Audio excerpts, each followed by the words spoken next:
A playground of things is a capsule I've been building for me and others to explore ourselves authentically without having to cosplay.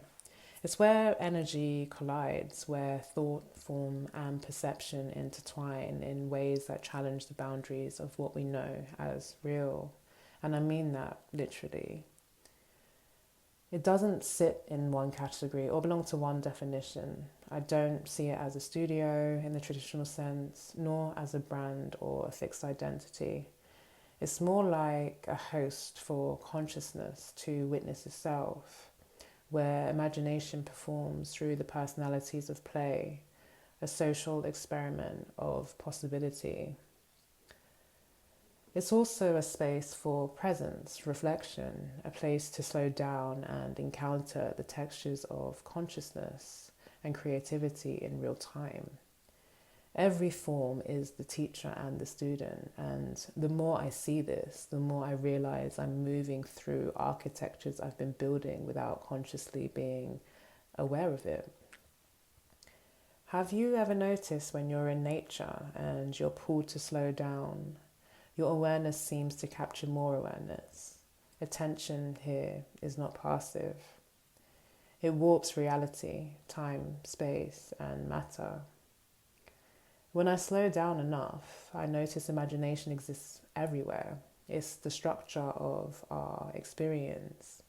What you think, what you noticed, what you imagine, it all impresses itself into reality. The playground documents energy that connects self to ecology and ecology back to self. Within this light, imagination is a prism using play to collapse polarities into one. Through play, we enter the living synergy between the known and the unknown. Via the playground, we imagine environments where conditions are safe to explore, even with the things we find hard to digest. Curiosity, failure, vulnerability, and silence are catalysts of transformation here. Imagination doesn't only exist as outcome, it's the living process of change, the question and the answer folding into one another, and most times, including what it means to be the whole, changes our very experience. This is a place where systems breathe, where ideas expand into each other, and every formula of expression is celebrated, felt, and seen. It's more about being the playground before you can see the playground, and the more I engage, the more I understand perception is participation. And every time I participate, I feel the field respond.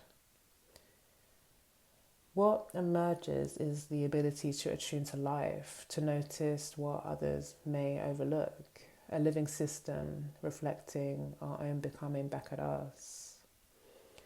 Our soundscape captures the raw and real, unedited, 90s like, when art was political, music was movement, neighbours were community. Life was far from curated as it is now. Laughter overlaps with questions, excitement falls into stillness. The layered sound of us was more than enough. We don't flatten ourselves into narratives. We don't translate our experiences into palatable ease. We speak how we are, in the cadence that feels real, because to silence variation would be to silence the work itself. We trust that authenticity carries further than uniformity ever could, and I think you can feel that. To enter this system schema is to ask, what becomes possible when we stop consuming the world as a fixed outcome and instead relate to it as imagination? How much of our imagination reveals our freedom?